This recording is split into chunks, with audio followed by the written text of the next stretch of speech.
la fameuse histoire de la rencontre avec Gynéco et moi. Des sommes astronomiques et tout. Les Brésiliens, ils pouvaient me découper là-bas, prendre mon argent et j'allais rien faire. Peu importe, tu t'es pas dans le sale, tu meurs pas logiquement d'une balle dans la tête. Voilà frérot, en garde à vue, ils m'ont snappé moi la dernière fois. Bah oui.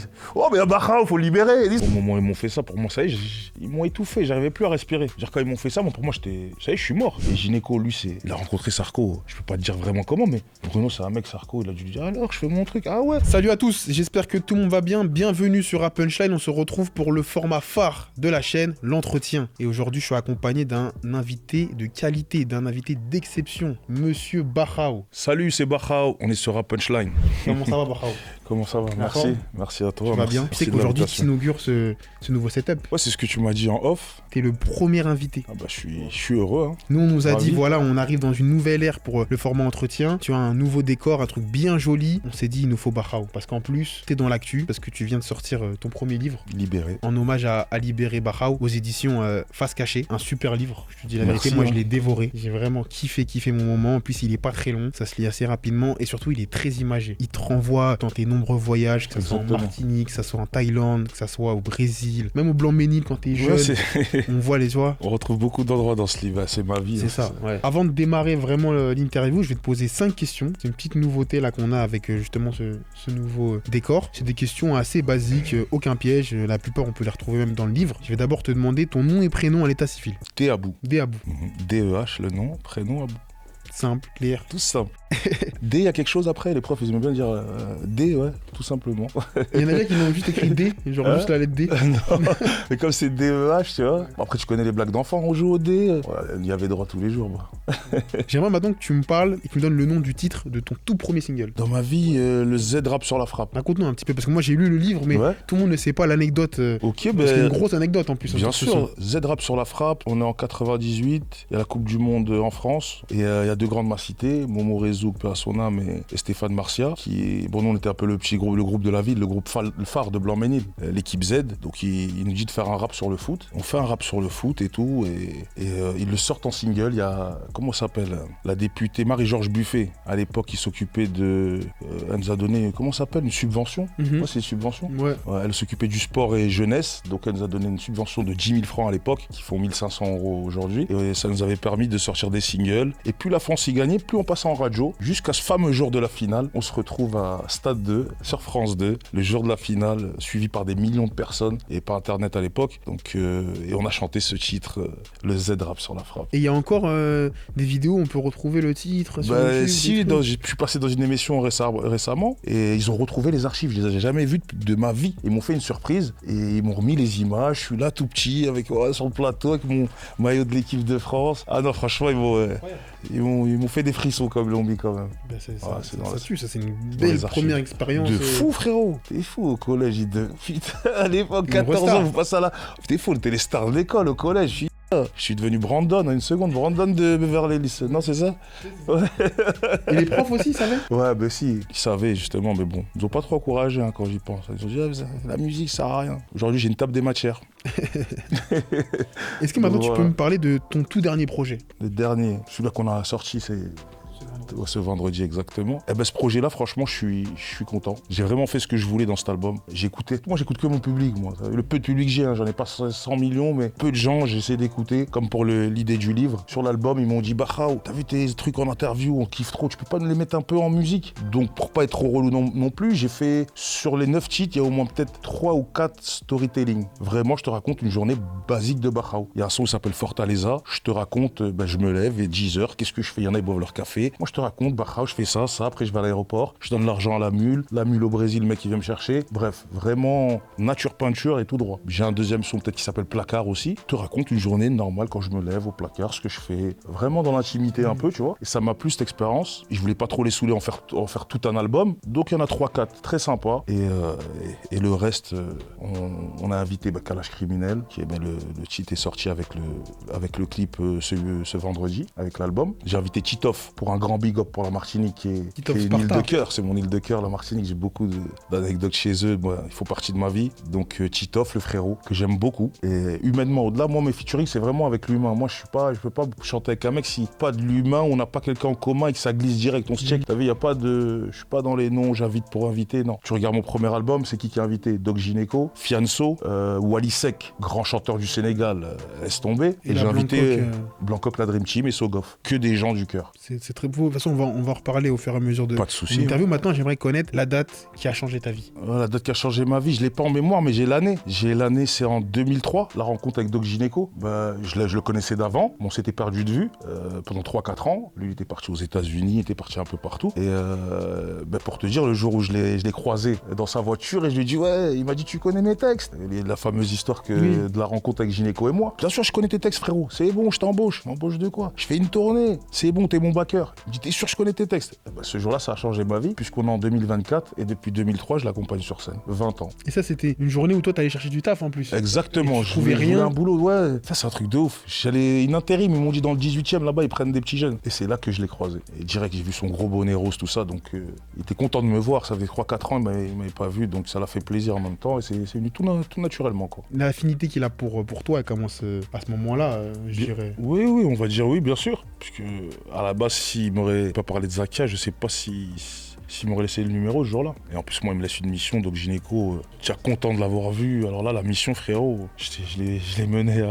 à bien obligé. En tout cas, j'ai galéré, hein, c'était pas facile. À l'époque, il n'y avait pas de téléphone. Ça veut dire, frérot, pour trouver une personne qui habite en Espagne, tout ça, fallait que je fasse plein de combines. J'ai mis au moins 4-5 mois avant de la retrouver. La meuf qu'il voulait que tu retrouves, elle habitait en Espagne. Il n'y a pas de téléphone portable, il n'y a pas de réseaux sociaux. Toi, tu connais juste sa cousine. Sa nièce. Ouais, qui est dans ma classe. Voilà. Donc après, on a fait une remontada. J'ai fait inspecteur Colombo, tu connais, gadget au Bachau. Et je l'ai retrouvé. Et voilà, après, c'est là que j'ai assisté à l'album Liaison Dangereuse. Le fameux album avec tous les feats à l'époque, Bernard Tapie, peu à son âme. Il y avait aussi Rockin' Squat.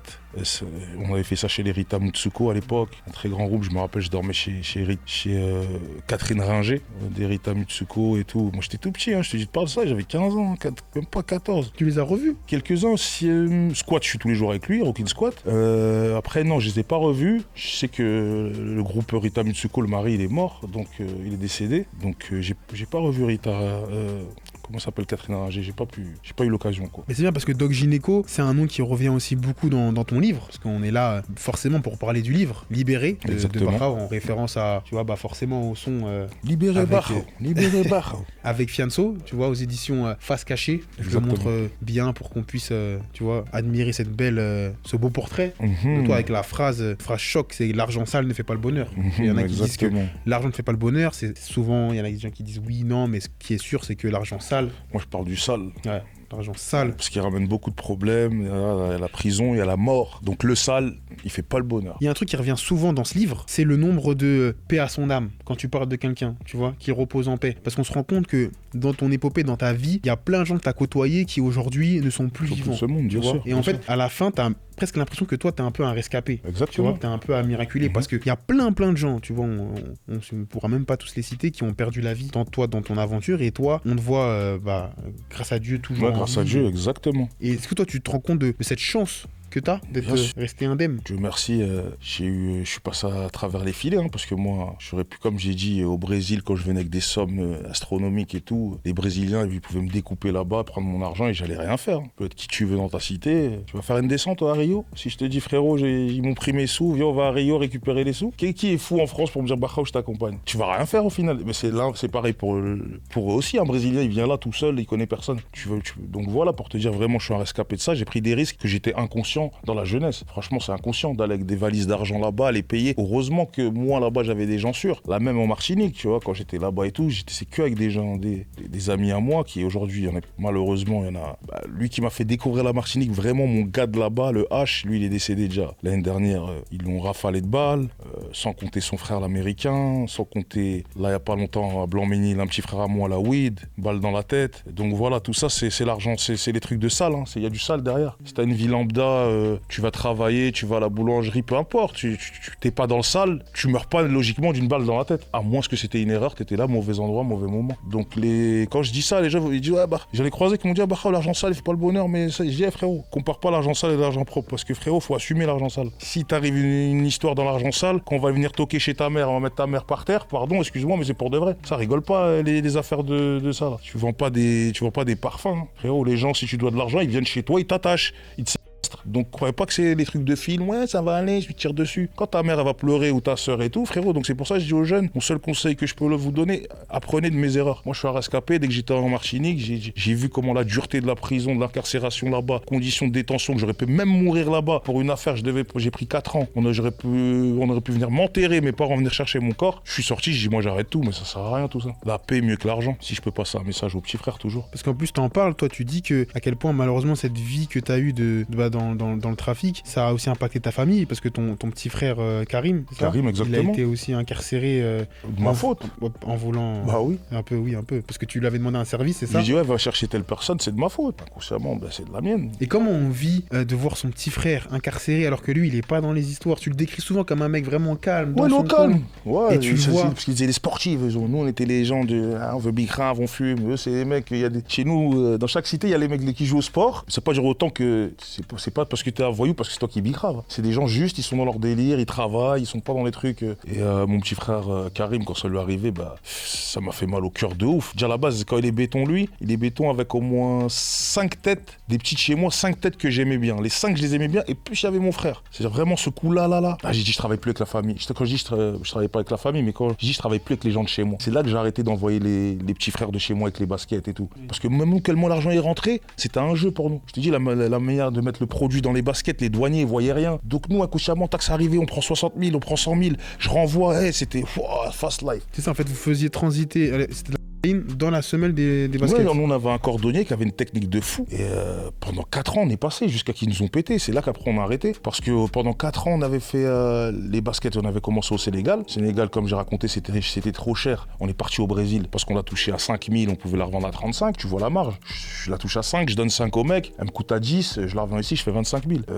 T'as vu quand tu goûtes à ça, frérot. Et donc vraiment, c'est quand mon petit frère et cette équipe-là, les derniers là qui sont tous béton, je dis bon, ça m'a pas empêché d'arrêter. Hein. Je te dis, moi j'avais un voile, hein. Jusqu'à que je parte sur Martinique, j'avais un voile. L'argent appelle l'argent. Pour moi, je vendais des cigarettes. Hein. La coupe, c'était pas, on m'a pas fait de prévention. Moi, je sais pas qu'avec la coupe, tu faisais du crack avant de rentrer dedans ou de faire d'autres choses. Fumer, moi pareil, pour moi c'était un service, je rendais aux gens. Parce que même mes clients sous qui venaient, ils étaient pas malades, hein, ils étaient joyeux. Alors tu m'en remets un, je leur fais du bien. C'est frérot. Frérot, si t'as pas de prévention, on rigole, mais c'est vrai. Oh, elle est trop bonne celle-là. Mais frérot, moi dans ma tête, je l'aimais bien. Et en plus, il me donne du genre à toute patate. Mais merci. Je te le dis comme ça. C'est bête, mais c'est comme ça. Donc vraiment, moi, c'est cette incarcération-là des petites chez moi. Je dis maintenant, je vais travailler avec, je vais continuer, mais sans proche. Faut pas qu'on se connaisse. T'habites pas dans ma cité. Et moi, quand je te ramène, c'est pas moi, je te mets pas un couteau sous la gorge. C'est les gens, ils ont besoin. Je dis ouais, j'ai besoin. Je dis moi, je te donne 1 kilo, c'est 5 000. Tu veux y aller, tu vas pas, c'est pas. Les gens ils viennent, ils allaient une fois, ils voulaient aller 2 fois. C'était moi, je leur disais non. Attends, là, ça fait 1 mois, t'as été tamponné, attends 3 mois. Parce que moi aussi, je me mets dans la tête des douaniers, c'est pas des cons quand même. Mais est-ce que, par exemple, pour parler un peu encore famille, quand ton petit frère il part en prison, est-ce que ta famille elle t'en veut? Ou est-ce que. Ils savent pas. Ils savent pas, ouais. Bah oui. Mais ils comprennent pas alors, parce que tu m'as dit que lui il est pas dans les histoires. Parce qu'à un moment, tu parles un petit peu de ton grand frère qui était un peu turbulent, qui lui est passé par la case prison, que maintenant ça va, il est dans la religion, etc. Mais ton petit frère, pas du tout. Donc est-ce qu'il y a de la. Comment ils vivent ta famille, tu sais, à ce moment-là? Est-ce que c'est une incompréhension? Déjà, ma Romaine était au bled, parce que moi j'étais là pendant la perquise. Ma mère elle était au bled. Après, nous, tu connais, nous, comment on est, nous. Les parents, on dit rien, on cache. Je veux dire, maman, il lui arrive un problème, c'est pas lui, mais Inch'Allah, il va sortir. Pas besoin de rentrer dans le détail. Et voilà, je te disais, moi, ma mère elle est au bled quand Karim y tombe. Donc ça veut dire, on l'appelle là-bas. Elle dit, ouais, comment ça, j'ai plus de nouvelles? On dit, ouais, il est arrivé une galère, c'est vrai, il est en prison. Il a accompagné quelqu'un, mais c'est pas lui. La justice, ils vont faire leur travail. Et au final, ça s'est passé comme ça, puisque 4 mois après, il est sorti. Il a été acquitté à son jugement. Tu vois, il a été acquitté, hein, le frère. Et la famille l'ont vécu très mal, les sœurs et tout. Non, ils ont dit tout, mais pas Karim. Karim, c'est une crème. Après, voilà, mauvais endroit, mauvais moment. Je pouvais pas leur dire oui, c'est moi. Ah, frérot, déjà, ils se vouvaient. Tu vois, donc on a laissé tasser le bail. Après, le petit frère, c'est un bonhomme. Hein. Et lui me rassurait quand il était là-bas. Il me dit, t'inquiète, tout va bien, frérot. Moi, j'ai dit, je connais pas le milieu de ça. Parce que moi, je connais. Tu vois, j'ai dit, putain, c'est galère pour lui. Là-bas, en plus, c'est un footeux. C'est-à-dire, tout le monde l'appelait pour le foot. Anelka, tu joues avec moi. Franchement, il m'a fait plaisir, mon frère. Moi, je le pensais, je l'imaginais, quand quelqu'un en frérot, tu t'imagines, il est triste, en train de pleurer. Lui, bonhomme, il a dit c'est les choses qui arrivent parce que t'as vu, quand c'est toi et ta personne. Sa croyance qui a fait, il a dit c'est mon mec tout, je dois être là aujourd'hui, ben je suis là. Là, il a tenu et je suis content puisqu'après la justice, ils m'ont acquitté carrément, donc voilà. Et toi, j'imagine que comme t'avais en plus des contacts, peut-être que tu connaissais des gens qui étaient en même temps incarcérés en même temps que lui, donc t'essayais peut-être de faire en sorte que son séjour il se passe exactement, mieux, mais moi, non, sur cette peine-là, moi je te mens pas parce que moi j'étais trop allé en cramé. Thaïlande. Je suis parti en Thaïlande. Moi, dès que les problèmes ils arrivent, je disparais pour savoir, ça stat, y a rien, mon nom il est pas sorti, c'est bon, I come back. Voilà, c'est tout. C'est vrai que moi, c'était ça, à chaque fois que quelqu'un se fait péter, bah, tu vois plus. Je laisse l'argent à qui il faut laisser les gens, je pars pas comme ça, je suis pas voleur. Tac, tiens frérot, tiens l'avocat, tiens toi. Moi, à minuit, déjà, je suis dans le vol de Dubaï, Bangkok. Mais comme ça, de toute façon, on va continuer à parler de ce livre, mais d'abord, moi, j'aimerais savoir en combien de temps tu l'as fait, ce livre, et pourquoi justement passer d'abord par la case livre. Parce que pendant très longtemps, tu vois, on disait, Barhao, ta vie, c'est un film, tu vois, il faudrait exactement. que tu la racontes, tu vois, derrière l'écran, et toi, tu as décidé d'abord de passer par la case livre. Pourquoi d'abord passer par la case livre, et en combien de temps, déjà, l'idée t'est venue dans la tête, et ensuite, tu as réussi à la mettre en format papier? Moi, c'est le public qui m'a donné envie de faire ce livre. Donc le public, à chaque fois que je le croise, ouais, Barhao, ta vie, c'est un film. Il y a eu l'avant avec Fianso et il y a eu l'après Barhao. On va dire quand je suis sorti en 2017, les gens ils venaient me croiser, ils me croisaient dans la rue, pardon. On avait déjà fait le son Barhao avec Fianso. Donc les gens, c'est qui ce Barhao? Il sort du Heps. Ah, ils ont mis un visage sur ma tête avec le clip à Fianso. Ah, c'est lui Barhao, ok. Mais c'est pas pourquoi j'étais là-bas, c'est quoi la Barhao? Donc après est venue la signature avec Sony. Et là, ça m'a permis de faire beaucoup d'interviews. C'est là qu'on a commencé à connaître Barhao. Parce qu'avant, c'était wesh Barhao de Fianso. Mais dès que j'ai raconté un peu mon histoire un peu partout, t'as vu toutes les émissions que j'ai faites et tout, pendant la promo de l'album, et j'ai vu que là, le public est venu me voir, il me dit Barhao, ta vie, elle est incroyable. Franchement, respect, en plus, t'es humble. Et il me disait, bon, tu vois, il me faisait comprendre que le Barhao, on s'attendait à un mec de Renoir 2m10, il fait 110 kilos, il est là, énervé, ouais, c'est moi, Barhao. Moi, je leur ai montré tout le contraire. Moi, je suis nature peinture. Moi, je suis un mec qui faisait de l'argent. Je suis pas un criminel. Criminel dans le, oui, la vente, c'est criminel, mais je te parle, moi, je suis pas un mec de la violence. Moi, je suis un mec des affaires. Tu me donnes 1 euro, je fais 2 euros. Et comme je disais dans mes trucs, il y avait pas, nous, il n'y a jamais eu de violence. Moi, les gens qui m'ont dû de l'argent, les gens ils me donnent des ardoises. Aujourd'hui, je peux acheter 5 maisons. Mais j'ai jamais stressé. Moi, tu me dois, vas-y, je t'enlève l'ardoise, c'est pas grave. T'as arrivé des problèmes, c'est pas grave. Moi, j'étais Robin des Bois qui vendent la Barhao.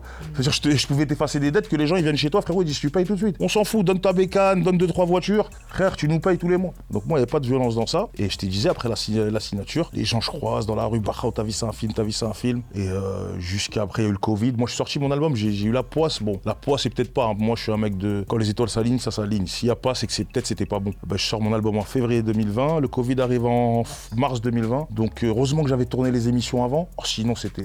On connaissait même pas Barhao. C'est qui bref. Et ça m'a permis que mon nom, il tourne. Dans le Covid, en plus, les gens, ils regardaient souvent, ils étaient souvent chez eux. Il n'y avait rien à faire, frérot. T'es là avec ta femme ou tes enfants ou avec la personne avec qui tu vis. Et tu parles avec le mur à un moment où c'était tout seul. Donc, ça regardait l'algorithme. Les gens sont intéressés. Il y a eu la phase Covid. Et l'idée, elle est venue comme ça. Ça veut dire 2023, je pense. Le livre, on a dû commencer. On l'a signé quand? On l'a signé l'année dernière au mois de septembre. Il y a 12, ouais, il y a peut-être 14-15 mois. Moi, ça nous a pris. Allez, dans l'écriture et tout, comme la personne avec qui je l'ai écrit, Baptiste, que je salue. Tu remercies à la fin? Ouais, Baptiste, c'est un gars sûr. Il a des audios de moi, lui. Il a des non-dits de Barhao, lui. Ah ouais? Gardez bien, hein, c'est mon coffre. Parce qu'il n'y a pas tout dans le livre. Non, parce qu'après, t'es pur. Ouais. Et frérot, on fait des 3 heures d'appel. Bah oui. Tu peux pas. Moi, je fais 50 livres, frérot, mais je te parle, il y a des trucs inutiles à pas dire. Donc, en fait, c'est épuration. Sinon, c'est trop. Et en plus, moi, dans le livre, je peux parler que des choses condamnées, tu vois. Parce qu'il y a des gars, moi, qui sont en prison, il y a des trucs. Donc, je t'ai parlé que de ce qui est condamné, tu vois. Ouais, c'est vrai que sur la fin du livre, il y a des lettres. Il n'y a Ouais, plus le prénom. Oui, le on peut M, plus le H, K, le I, le E. Voilà, il y a toutes les lettres de l'alphabet. Il pas qu'il toque chez moi, et Barhao, pourquoi dire mon nom là? Ouais, tu sens à la fin que. Mais t'as compris. Plus t'avances vers maintenant, vers 2016 et tout, plus il n'y a plus de blaze. Ouais, faut plus là, on dit plus de blaze. Là, c'était trop sombre. Et donc voilà, l'idée, elle est venue du public, frérot. Et la rencontre avec Wafa de Face Cachée et Bakary, qui ont trouvé l'histoire intéressante. Ils m'ont dit, on peut faire un truc, rendez-vous avec BA Musique avec qui je bosse. Donc c'est eux qui viennent te voir. C'est lui qui vient te chercher parce que je sais plus comment le contact il s'est fait, mais quelqu'un me parle de Wafa, et à Wafa aussi on lui parle de moi et à Bakary, donc je sais pas, on s'échange sur Instagram. Salut, ils disent ouais, venons se voir au bureau, on a vu ton histoire et voilà. On a eu 3-4 rendez-vous avant, c'est pas comme ça, hein, tu juste tac. Vraiment il faut qu'il y ait de la matière pour faire un livre. Il y a des artistes, ils sont là, ils peuvent pas faire un livre comme ça. Tu vas raconter quoi? J'étais en tournée, frérot, t'as bien vu, c'est une biographie. On parle de Marseille, je parle de ça, j'étais en Thaïlande. Avant d'arriver à tout ça, là, le Fianso, il a dit 10 fois libérer Barhao, il savait de qui il parlait. C'est pas un mec qui est venu comme ça, non. Moi, je suis en ce gouvernement, comme on dit. Je suis en ce gars depuis petit, frérot. J'ai toujours connu je suis toujours débrouillé. Je suis un chat, je retombe sur moi. Les sous, même il n'y a pas, j'en refais. Donc pourquoi il a dit 10 fois libérer Bachao? Tu le dis une fois, 2 fois. 10 fois, c'est parce que c'est l'individu qui est comment il est. Donc moi, voilà, il faut avoir du coffre pour faire un livre, je pense. Hein. Faire une biographie surtout. Et ça m'a plu, donc j'ai dit, on va faire la littérature. Hein. Et j'aime bien, parce que tu peux toucher tout le monde avec ça. Une fois, j'ai croisé des gens qui m'ont dit, j'ai acheté votre livre. Elle aurait jamais acheté mon album, cette personne, par exemple. Ah, tu peux toucher un public un peu plus large, tu vois. Ouais, 77 ans pour de vrai. Quelqu'un qui, si le livre, on le met dans une autre langue, quelqu'un qui est en Chine, il peut le lire et être passionné par cette histoire. Et donc, j'imagine que, en fait, le livre, c'est juste une étape avant de continuer à raconter ton histoire, mais de façon différente, avec des canaux différents, ou c'est peut-être juste, on va s'arrêter au livre ou... Oh non, franchement, je vais pas dire que je vais faire une carrière dans le livre. Moi, c'était... Là, il y a tout dedans. Il y a Marseille, il y a tout. Je vois pas ce que je pourrais dire de plus. Mais non, mais je veux dire l'adapter peut-être en... Ah oui, adaptation, oui, voilà. En vidéo. Ouais, ça, ce serait magnifique, ça, C'est un peu même le but, parce que ça a commencé par Ta vie, c'est un film. Maintenant, je l'ai fait le livre. J'espère qu'un jour, quelqu'un avec, dans son esprit va venir et dire, putain, c'est un bête de film. Ou une série, ce que tu veux, tu vois. Après, même c'est pas les gens, moi, je compte pas sur les gens. Moi, demain, je peux appeler 2-3 associés, on met un Yébi, je trouve des gens autour de moi, t'as vu, t'inquiète pas, on le produit nous-mêmes, tu vois. Mais après, il faut des sous. Parce que moi, frérot, si tu me suis dans le livre, faut que tu vas au Sénégal, faut que tu vas au Brésil, faut que tu vas en Thaïlande, faut que tu vas à Marseille, faut que tu vas partout, frérot. Donc, le budget, j'espère qu'il sait qu'il est là, quand même. Non, mais c'est sûr, si tu veux vraiment faire un beau truc. Ah, tu vas pas faire ça. Raconter une si belle histoire, entre guillemets, à part la période Bachao que mes seuls regrets, une si belle histoire, tu vas pas la tourner dans un endroit qui a rien à voir, qu'on prend des décors cinéma. Après, ce qui est bien avec le livre, c'est justement, tu peux t'imager et t'emmener. Moi, vraiment, je me suis vu à Marseille quand tu tombes la première fois, je me suis vu au Brésil. Tu vois, tu te vois vraiment dans tous ces trucs-là, donc ça, c'est super. Et tu m'avais parlé aussi il y a quelques temps, et je l'ai entendu ça aussi, d'un court-métrage sur quand t'appelais les pompiers. Les Condés. Les Condés. Oui, pourquoi j'ai dit pompiers? Les Condés. C'est un truc assez fou que t'en parles aussi dans le livre, tu vois. Mais t'as raison, les Condés, les pompiers, j'appelais en plus. Hein. Moi, j'ai entendu les pompiers. Non, c'était les Condés, les pompiers, ouais. Ça dépendait des Mais comme dans le livre, tu parles pas des pompiers. Non, c'est les Condés que j'ai appelés ce jour-là. Okay. Pour leur dire qu'il y a un feu. Voilà. Mais ils vont appeler les pompiers directement, les Condés, avant qu'il y ait un feu. Tu les appelles eux. Ouais. Ils appellent les pompiers pour... Mais après, ils viennent avec eux la nuit, après minuit, 1h. Pour ça, je savais qu'ils allaient venir derrière. C'est ça, en fait, pour ceux qui n'ont pas lu le livre et qui ont raté l'anecdote, même si il y a beaucoup de gens qui le savent, en fait, toi, t'étais dans une telle haine envers la police que tu les appelais en prétextant un faux feu, incendie, n'importe quoi. Agression, monsieur à telle adresse. Ils venaient, et toi, tout seul, frérot, dans une caché folie, une voiture ou quoi, dans une folie, tu allais et bam, tu les frappais. Je venais avec une pierre ou bah, je cassais le carreau, mais ils sortent direct après. Ils voient, il y a un mec, il est tout seul. Après, ils me coursaient, ils arrivent, interpellation et habillés en truc. Après, je vois sirène partout. Après, souvent, ça durait pas longtemps. Je cours à gauche, à droite, ils sont plusieurs, ça, ils me pètent, je suis essoufflé en plus. Après, ils me cassaient ma tête jusqu'au commissariat. Tu racontes une anecdote aussi où... Quand j'ai perdu...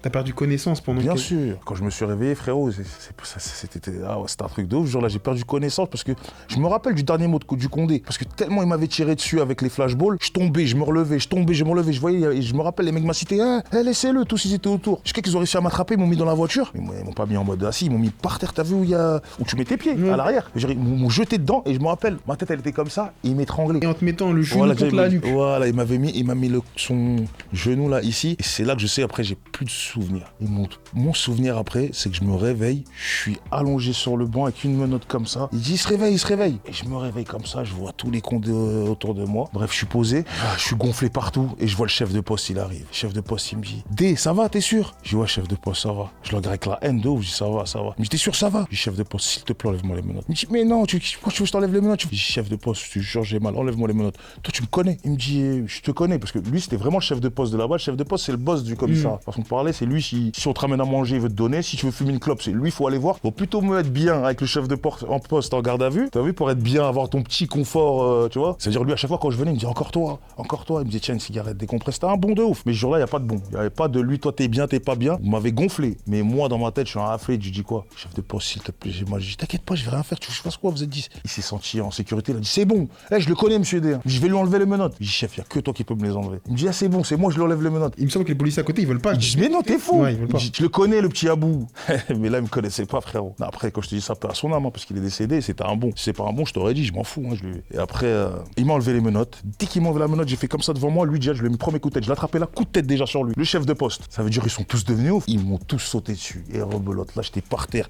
Mais moi, quand il m'arrive ça, je me mets comme ça en boule. Je connais technique de la tortue. Moi, tant que tu touches pas ma tête, mets-moi des coups derrière. derrière, devant, t'inquiète pas frérot, le corps, je sais pas, il est un peu solide. C'est la tête, c'est là que tu perds connaissance. Et ils sont là, plusieurs, ils m'ont ramené dans la garde à vue comme un chien, ils m'ont gazé dans la garde à vue, ils ont refermé le truc, moi je suis là, je m'étouffe, façon de parler. Et voilà, et après je me rappelle parce que le chef de poste, après j'étais en prison, quand je suis sorti de prison, je l'ai croisé à Bobigny, ça faisait 40 ans, il travaillait à Blanc-Ménil, ou 30 ans, il a changé de commissariat par rapport à mon affaire. Et quand je le croise, et je lui dis chef de poste, il me dit ah bonjour monsieur D, il me dit ah t'es sorti. Et je le vois, il fait ça. Je dis je suis sorti il y a 2 jours. Je dis franchement chef de poste, désolé, mais la dernière fois ce qu'ils m'ont fait. Mais je vois, il me dit regarde ce que tu m'as fait. Il me dit tu sais maintenant que j'ai un strabisme, il me dit à vie à cause du coup de tête que je lui ai mis. Tu vois, et je le vois, il est comme ça. Je dis franchement chef de poste, je suis désolé de fou. Je dis non, franchement t'as vu, il m'a dit non c'est pas grave. Lui-même comment il m'a dit pas, il était énervé, il m'a dit non c'est pas grave. Il m'a dit j'ai vu dans quel état t'es, je t'ai jamais vu comme ça. Je dis chef, je sais pas, moi j'ai vu le diable ce jour-là. Ce qu'ils m'ont fait là-bas, même toi je t'ai pas reconnu en vrai. C'était mon chétani. En temps normal, tu sais très bien chef de poste, toi et bon on est comme ça. Tu me mets tac, tu fais ton boulot,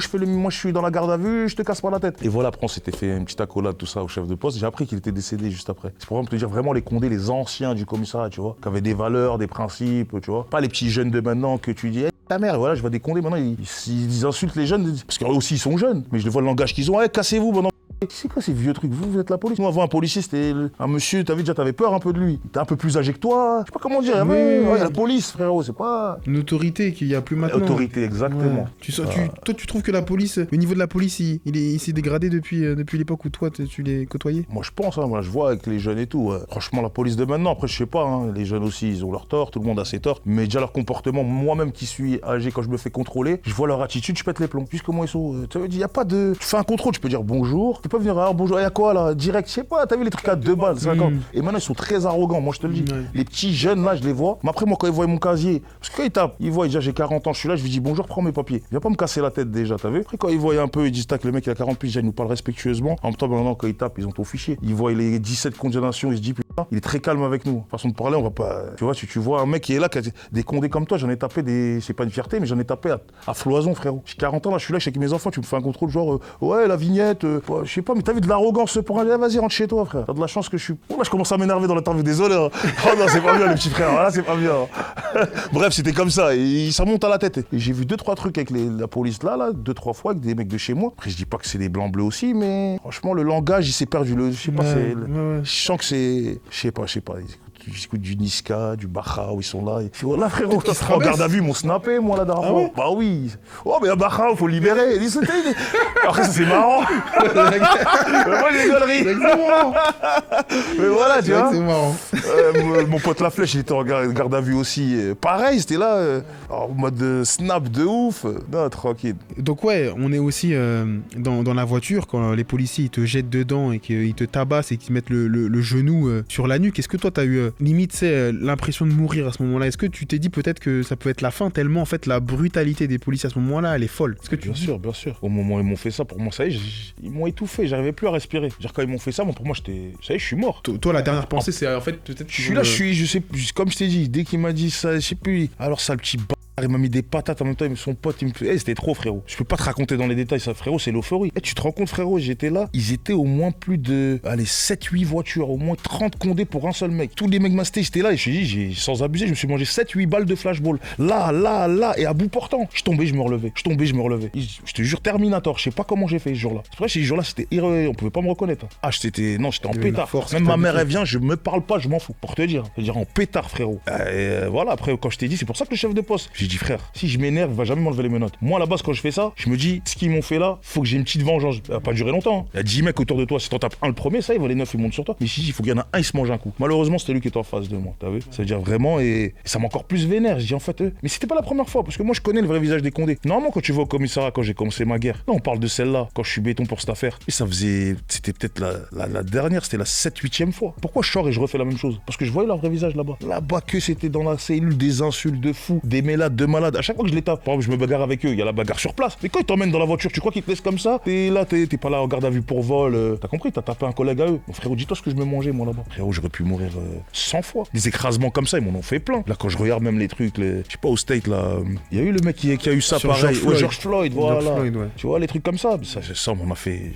J'aurais pu décéder de ça de normal. Et George Floyd, il y a eu cette affaire-là parce que ça a été filmé. Toi, il y a rien. Et il y en a plein d'autres, je pense à plein d'autres qui ont eu des. J'ai pas le mot, mais des Hagra, qui malheureusement ont subi ça sans que ça soit relaté, sans que les gens, sans qu'ils aient pu se défendre en fait, parce que leur voix va malheureusement va pour eux, la tienne. les seules affaires qu'on parle, que ce soit même pour le petit Naël et tout, c'est des choses qui ont été filmées. Donc ça, on en a combien d'affaires filmées? Alors dis-toi les milliers d'affaires pas filmées. Les Condé te cassent ta bouche, c'est simple, et ils disent tous, on dit la même chose. C'est bon, c'est lui, il a mis le coup en premier. C'est bon, Truc. C'est bon, Karim. C'est bon, Gérard. Oui, madame, oui, il est venu, il a mis un coup de tête à mon collègue a esquivé, nous l'avons. Frère, c'est facile, on se fait un boulot tous les jours, ça. Ils ont besoin d'être. Il faut, je sais pas, peut-être 7 personnes pour contredire un Condé dans un jugement, ou 6. Il y a une loi bizarre. Je rappelle à l'époque, ils disaient, ouais, pour qu'un Condé, ça va. Ici dit le Condé que c'est toi qui l'as fait, il faut qu'il y a 6 témoins, on regardera dans la loi, qui viennent pour dire que c'est. Non, il ment le Condé. Parce qu'ils ont une parole à s'armonter. Donc s'ils sont 2, il faut 14, frérot. Donc les boulots comme ça, j'imagine même pas des mecs qui ont dû massacrer. Ils arrivent au commissariat, le mec il dit, mais c'est pas moi, j'ai rien fait, madame.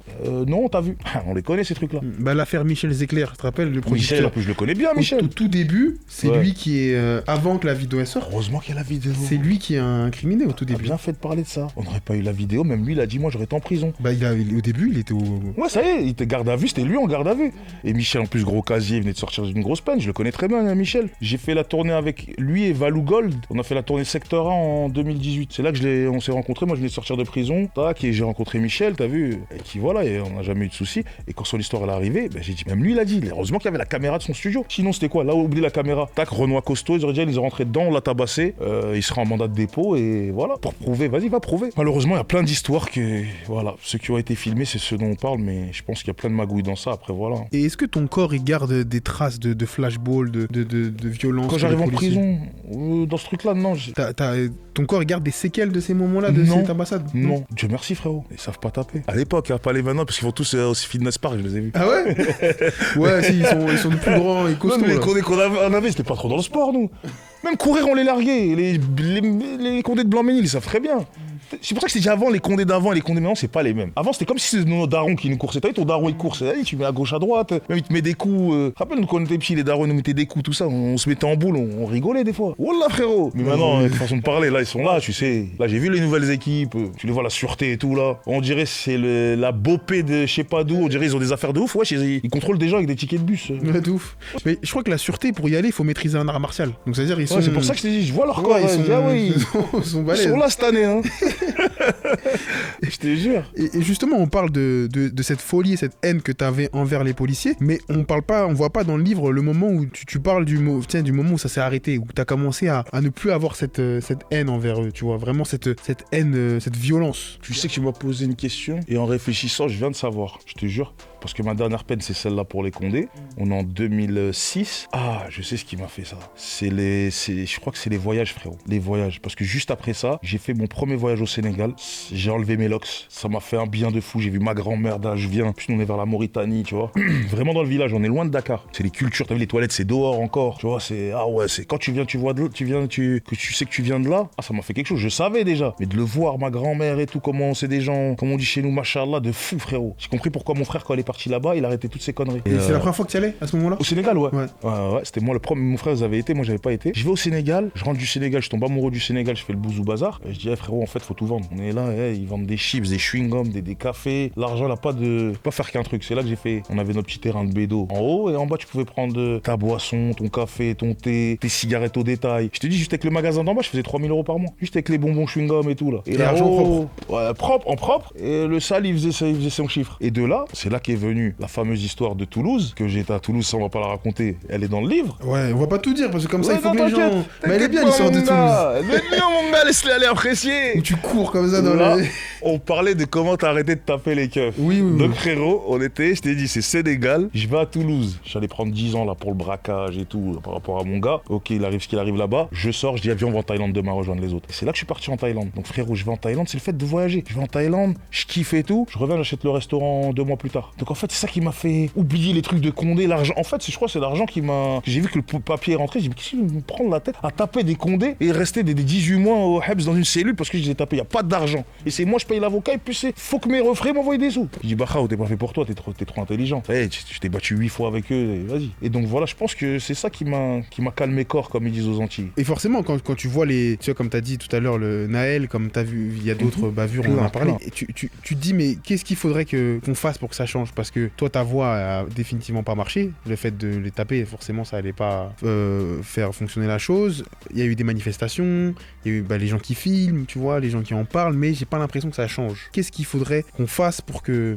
ça change, pour qu'il y ait moins de bavures, pour qu'il y ait moins de gens qui subissent des injustices, tu vois. Je dis pas que de l'autre côté, tout est rose aussi, tu vois. On sait très bien que les policiers, ça reste des humains, qu'il y en a qui... Bien sûr, ils font bien leur boulot. Il y en a qui font bien, il y en a qui pètent des plombs, il y en a qui font mal. Tout, hein. Mais est-ce que toi, tu penses que c'est voué à l'échec, que toute notre vie en France, on aura cette police, ou est-ce que tu penses qu'il y a peut-être une façon de... Franchement, moi je suis jamais négatif. Je pense que tout est possible, tu vois. Après, j'ai pas beaucoup d'avis sur ça, je dis pas de faire le mec et tout, mais je pense que faut créer une relation entre les jeunes et les condés, parce qu'ils sont jeunes aussi maintenant les condés. Donc en fait, tu vois, après qu'ils soient condés, c'est des gens normaux, je pense, non? Ils ont une meuf, ils vont en te bois, ils vivent sans se guilanage, je pense, non? Ben, faudrait que entre les jeunes et les jeunes condés, je sais pas, ils se trouvent un queutru pour que ça échange, ça voit les problèmes. Ils avaient essayé les polices de proximité, mais c'était toujours dans le cadre, il y a toujours la barrière entre c'est un condé et... Non, je pense que faudrait trouver une solution, je sais pas laquelle, mais avec les jeunes condés de nouvelle génération, avec les mecs un peu du tchékar qui s'occupent des neugeux, qui ont un peu un petit poids sur les neugeux, et de faire une petite chouchouka entre eux et d'apaiser. Ce sera jamais peace and love, on le sait. Le monde est méchant, c'est comme ça, frérot. On peut pas dire qu'on peut rien faire non plus, pas porter une petite pierre à l'édifice. Moi, je pense que c'est à eux de réfléchir. Et moi, j'aime bien ce qu'il fait Adama Kamara. Adama Kamara, le frérot du 9-5, il va souvent dans les prisons, il intervient dans les prisons mineures. T'as vu tous les morts qu'il y a.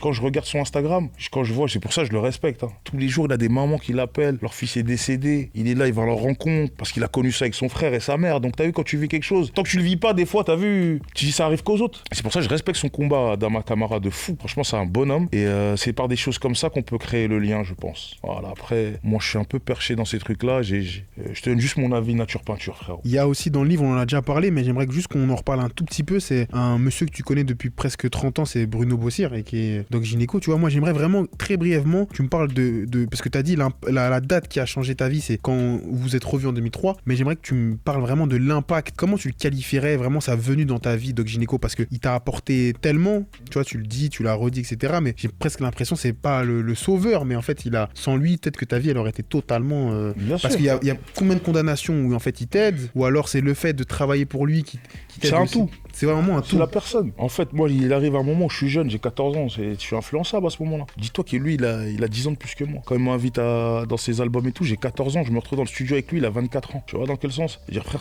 mon esprit s'est ouvert de ouf. J'ai mûri en l'espace de quelques temps, juste en restant à côté de lui, en observer. Tu vois, Bruno, on a une relation de frère, petit frère. Je resterai son petit frère, même si j'ai 70 ans, il va me dire Barra au petit frère. Et jusqu'à maintenant, il arrive pas à s'imaginer que le petit Abou, c'est un Barra où il a 4 enfants et tout. Et lui, ça le fait bien. Arrête, Bouzou. Limite, il veut me porter.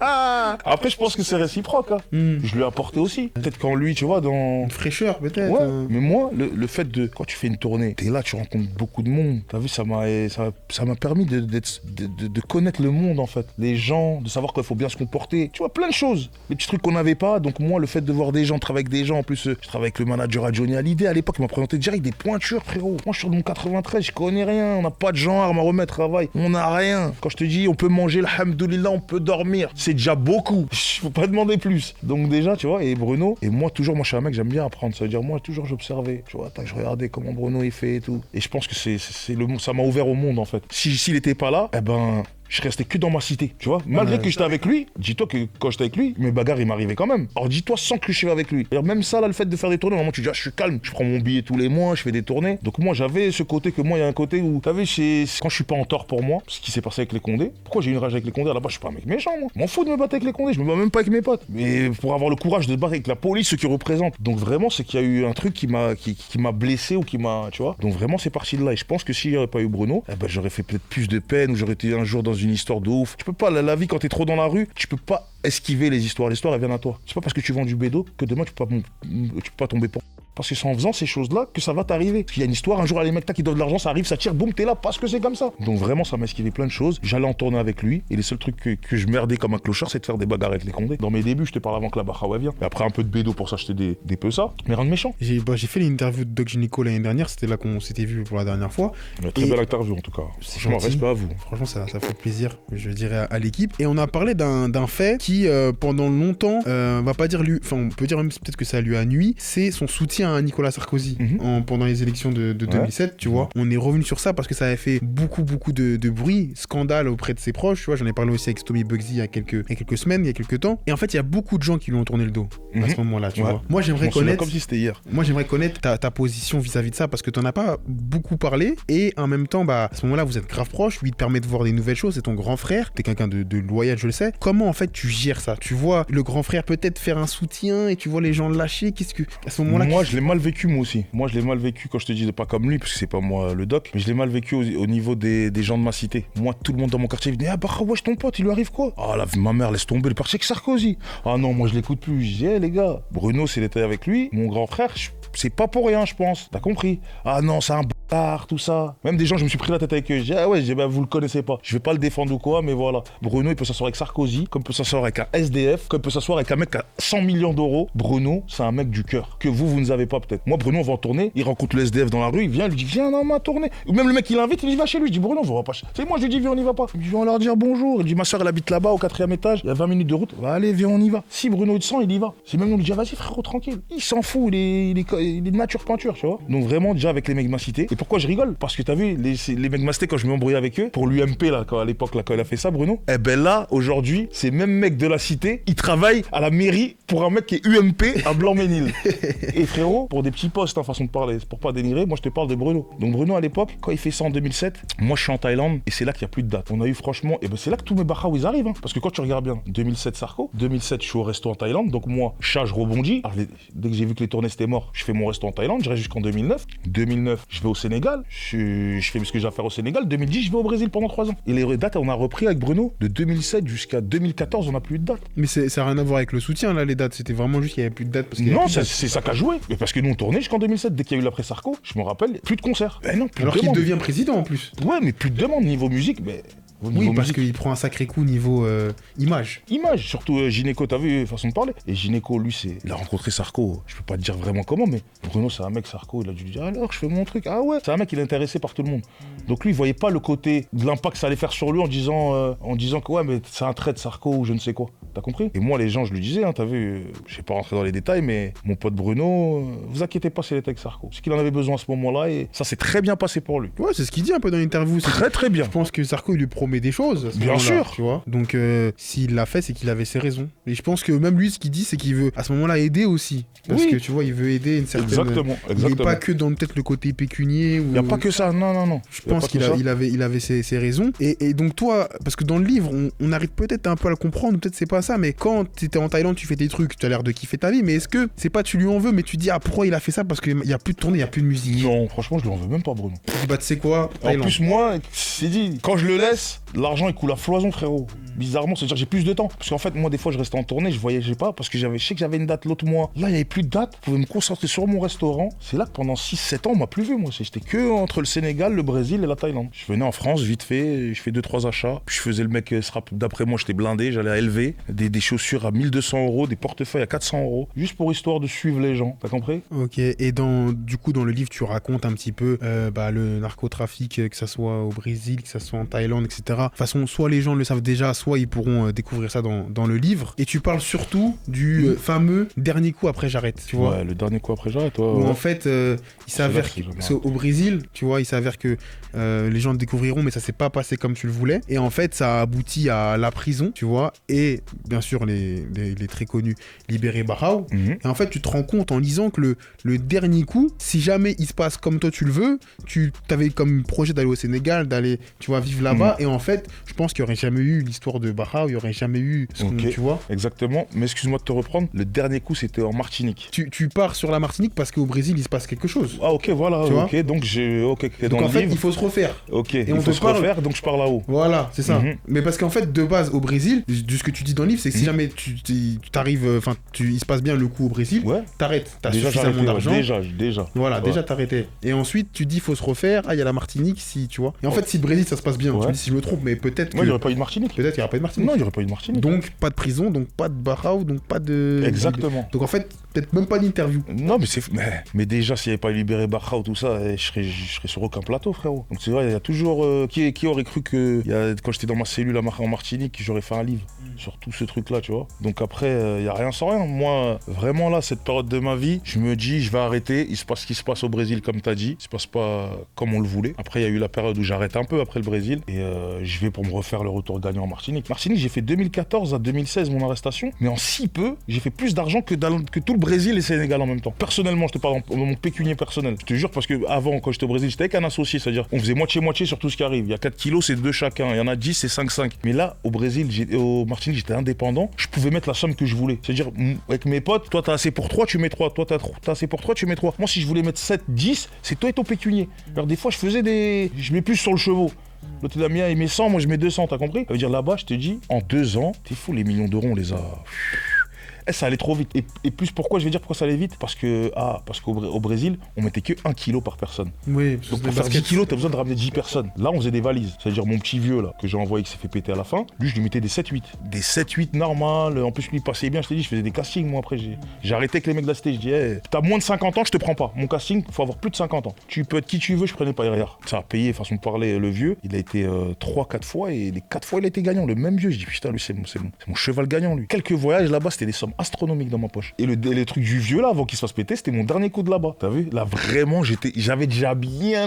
T'as vu, c'est ça le truc, c'est ça. Quand on dit ça, on dirait c'est un film. Quand je dis ça, on dirait c'est. Ouais, je fais ça et j'arrête. C'est pas des bêtises qu'ils ont dit les gens. J'avais déjà bien, je pouvais arrêter et être max de chez max. Mais j'ai dit quoi? Non, le vieux, je lui mets un dernier petit 7 x 3. Ouais, 7 x 3, ça fait 210 000 euros. Plus avec ce que j'ai là dans le coffre. Au moins, je me casse pour de vrai, frérot. Ça y est, on me voit plus. C'est-à-dire, là, j'achète en Utah, j'achète en Sénégal. Si je viens, c'est à Paris. Comme ils font les blindés, me balader sur les champs. C'était ça mon projet. Et voilà. Le vieux s'est fait attraper. Enquête de 1 an pour arriver à moi. Parce que moi, je suis dur à péter. Et voilà, après, il se passe ce qui s'est passé. C'est l'histoire qui est dans le livre. Et les histoires en Martinique. Et c'est là que j'ai vu en Martinique la dureté, comme je le raconte. Et c'est vraiment la Martinique qui m'a enlevé mon voile et qui m'a fait arrêter là-bas.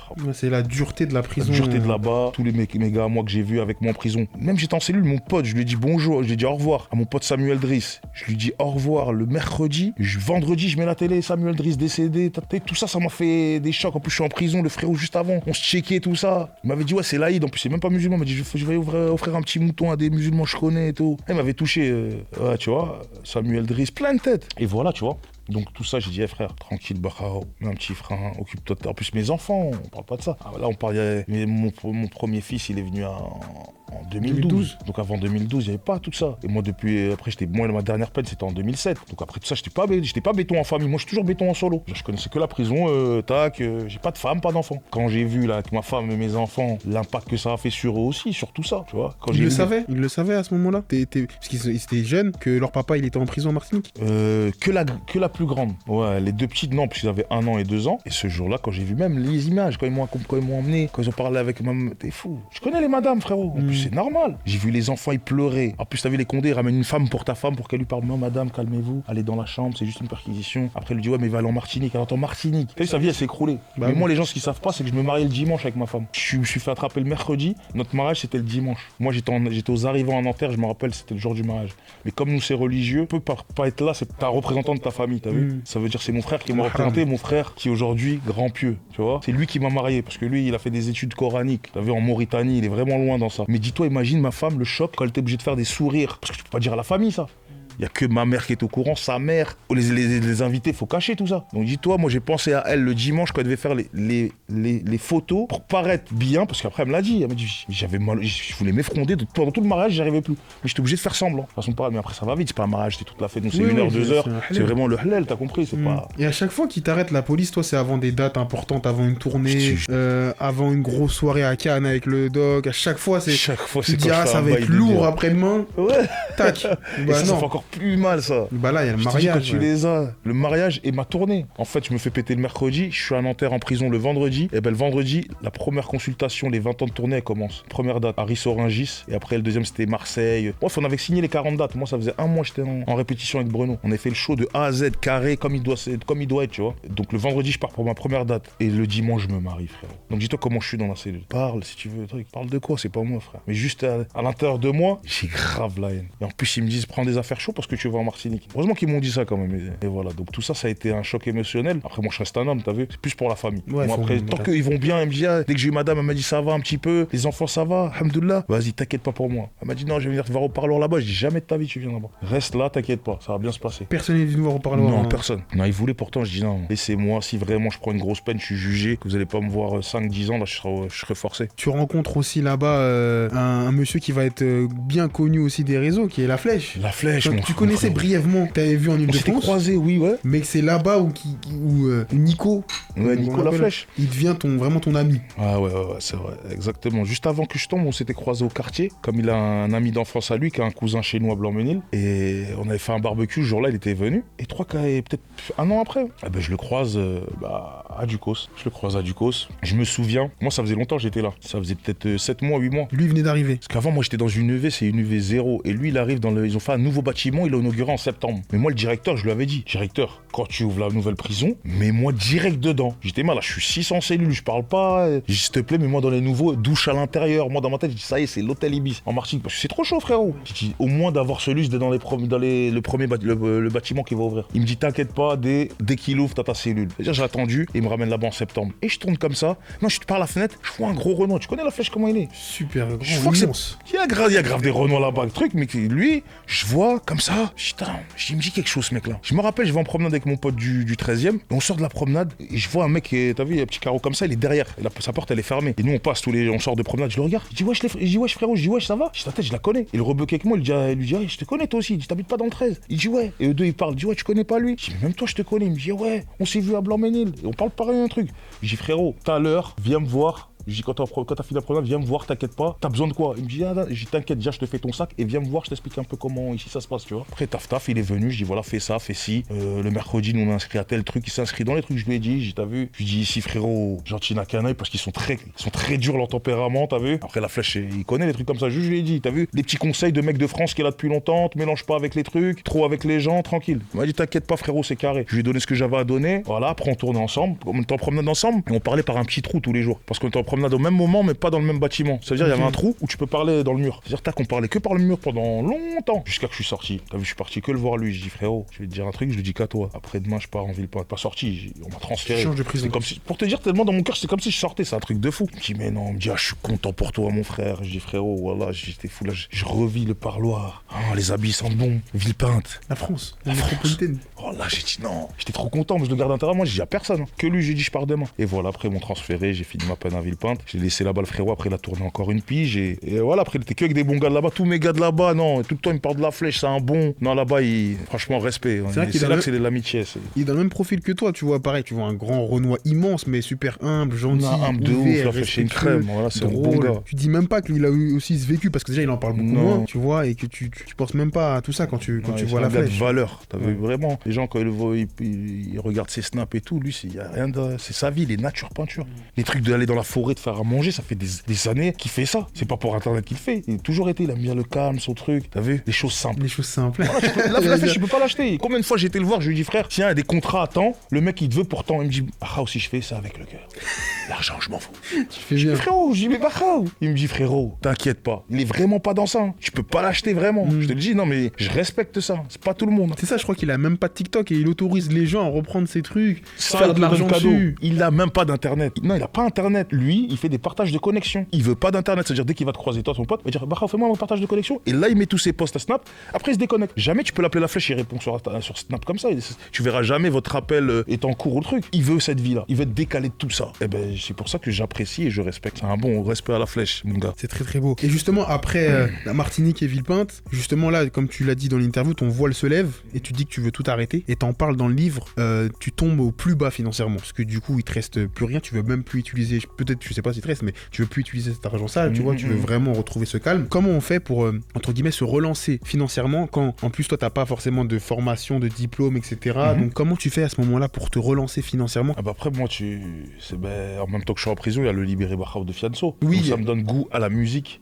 Donc je me dis, quand je sors, je vais faire de la zikmu, plus le frérot commence à péter, je me suis mis. Puis gynéco, la tournée, tu vois. Donc quand je suis sorti, déjà moi quand je suis sorti, il restait 10 dates de la tournée. Donc j'ai fait la tournée du Sud. On a vu Marseille, Montpellier, on a fait quoi, Marseille, Nice, toute la tournée du Sud. En tout cas, moi j'assistais à la fin de la tournée avec Bruno. Et derrière, j'étais en studio, j'ai fait le son avec Fianso. Ouais, j'ai rien lâché, jusqu'à la signature en 2018 avec Sony. Donc moi je me suis mis dans la tête, musique, Bahra. On fait de la musique, ça va bien se passer, tu vois. Donc je suis resté dans ça, j'écrivais, je faisais des petits trucs. Et j'ai pas lâché jusqu'à que j'ai eu la signature avec Sony. Financièrement, en plus, quand tu signes, t'as un billet. Donc ça m'a permis peut-être de vivre 1 ou 2 ans avec le billet qu'ils m'ont donné, histoire de pas être stressé, tu vois, pour les charges à la maison. Et voilà. Mais il me semble que quand tu parles de cette signature, tu parles aussi d'un mauvais producteur ou manager, j'ai oublié son nom, mais tu sais, un mec qui t'avait un peu entubé. Le S, on va l'appeler. Ouais. On va l'appeler le S, ah c'est bon, son nom il me revient. Ouais, c'est bon, elle a pas 100 000 des comme ça. On va l'appeler le S. Ouais. Je crois que tu parles d'une avance de 120 000 € dans le livre. Ouais, à peu près. Tu vois, les gens iront lire le livre pour voir les. C'était pas mal pour l'époque, franchement, c'était lourd. Ouais, c'était lourd. Et lui, en fait, il gaspille l'argent. Il envoie des 30 000 € dans des clips. Moi, en fait, moi, je savais pas, mais j'avais affaire à un mec qui connaissait rien, en fait. T'as vu. Et limite, et je le regrette pas parce que c'est lui qui m'a ramené à Sony, quand même, mine de rien. Tu vois, dans un mal, il y a toujours un bien. C'est juste que c'était un mauvais gestionnaire. Il a fait n'importe quoi avec l'argent, façon de parler, tu vois. Et après, je l'en veux pas pour autant. C'est juste pour. Voilà, c'est passé ce qui s'est passé entre lui et moi. Je lui ai dit. Putain, moi, je l'aimais grave bien. Le fait qu'il m'a ramené à Sony, j'ai dit, lui, c'est mon frère. Tu lui faisais quelque chose, c'est moi, je viens chez toi, frère. C'était vraiment, je lui ai tout donné. Quand je l'ai su, ce qui s'est passé, les petits trucs, ça m'a dégoûté. T'as vu, j'étais vas-y. Après, c'est pas mon frère, c'est pas ma soeur, tu vois. Mais j'ai dit, vas-y, fin de l'histoire, rends ce que tu me dois. Et chacun fait sa vie, tu vois. Et dans le livre, justement, tu dis pas s'il t'a rendu. Qui m'a payé baisser.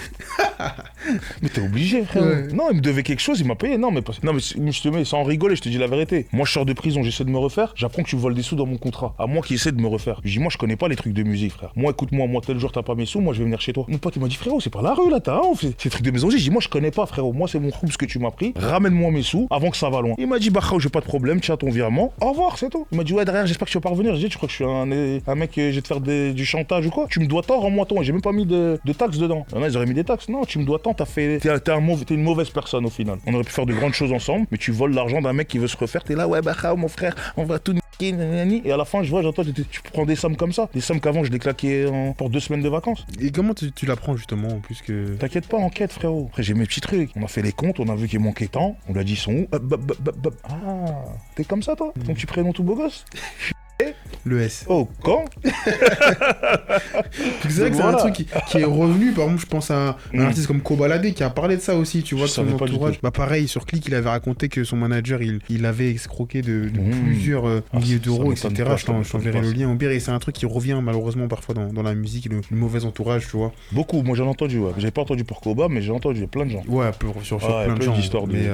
Mais donc ouais, toi aussi malheureusement tu y es passé. Mais on va continuer à parler de musique. Il y a cette EP qui est sortie ce vendredi, le 1er novembre, tu vois, où ça fait longtemps qu'on t'attend. Ouais, sur un projet. En plus, il y a 2 bons invités, 2 gros invités. Il y a Kalash Criminel et Titoff Sparta. Titoff, le frérot. Il a chaud.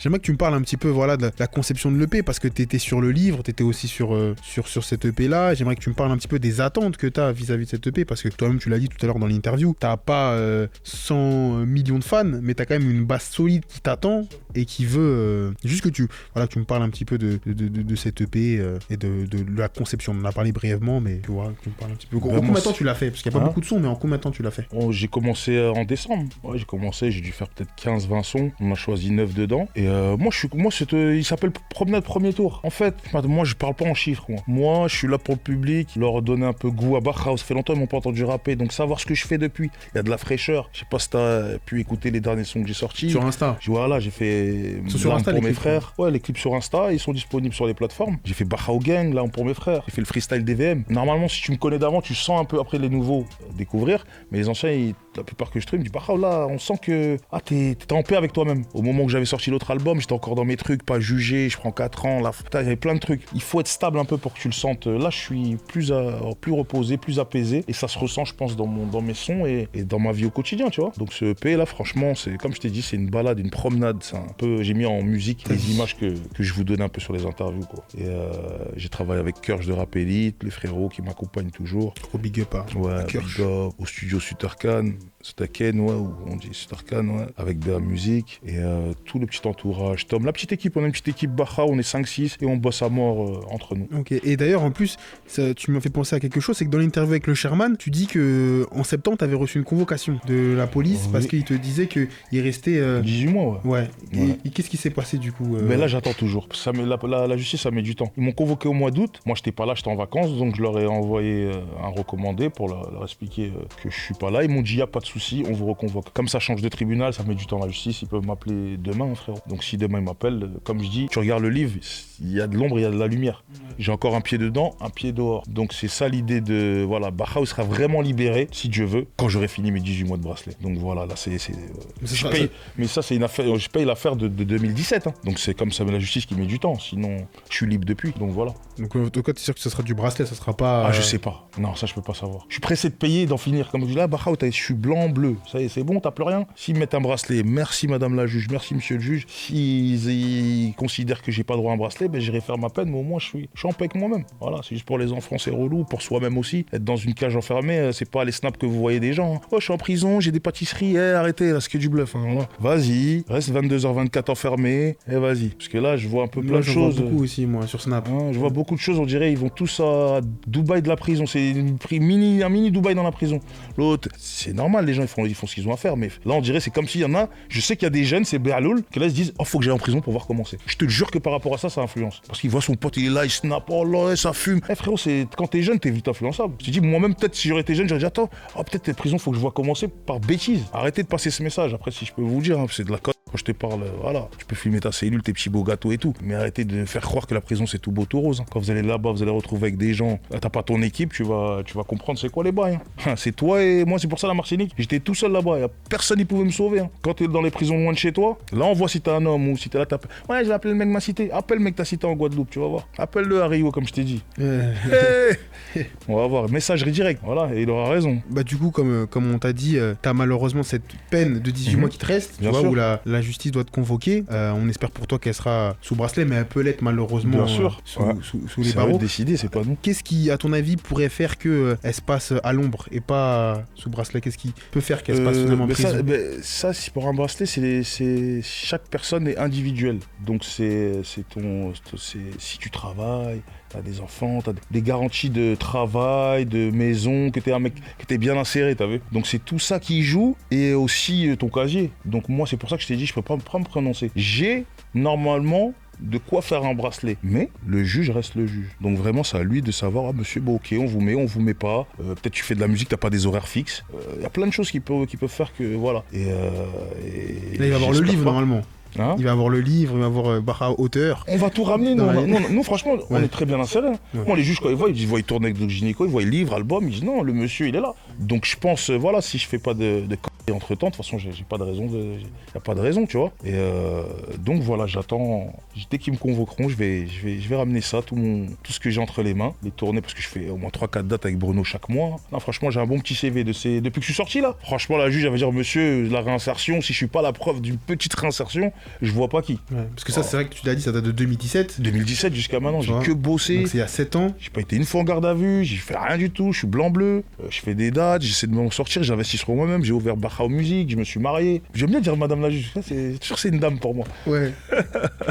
Et justement, pour rester un peu musique et pour clore, là, il y a justement l'EP qui est sorti, mais est-ce qu'il y a d'autres choses qui arrivent directement, un plus gros projet, un album, d'autres sujets, frérot. D'abord défendre l'EP. Petit EP, EP1, EP2, normalement. On attend les retours. Il y a une petite feuille de route, t'es obligé, on se lance pas comme ça en se disant on fait un EP. Si je fais un EP, c'est qu'il y a déjà le deuxième qui est prêt. Mais que tu veux lancer très vite ou... Non, pas fini. Non, mais il y a déjà les idées du deuxième ouais. Pour aller... Ah, tu connais dans ce monde-là, si tu fais un EP tous les années, on t'oublie un. Ces trucs, c'est soit t'es maintenant dans la route, tu sors un là, dans 3-4 mois maximum, faut le deuxième. Tu vois, pour rester encore dans la hype et dans le truc, tu vois. Nous, on va attendre des petits retours, pas spécialement le 1, c'est comme si c'est cadeau. Je suis pas là à regarder les chiffres, c'est que les gens, au moins, ça ramène plus d'abonnés, que les gens ils s'intéressent. On va faire le boulot. Si la musique elle est bonne, elle peut à un moment, tu vois. Mais on reste pas focalisé sur les chiffres ou quoi. Donc EP1, EP2, si Dieu veut l'album. Donc si on peut faire ça en un an, elle est belle. Peut-être l'année prochaine, on se reverra pour l'album fini. Archi belle. En tout cas, Bahao, merci beaucoup. Merci à vous, à Punchline. Pour l'interview, pour le temps accordé, pour toutes ces anecdotes aussi. Il y a pas mal de choses qui ont été dites. Ça fait plaisir, j'ai bien aimé. Merci de vous.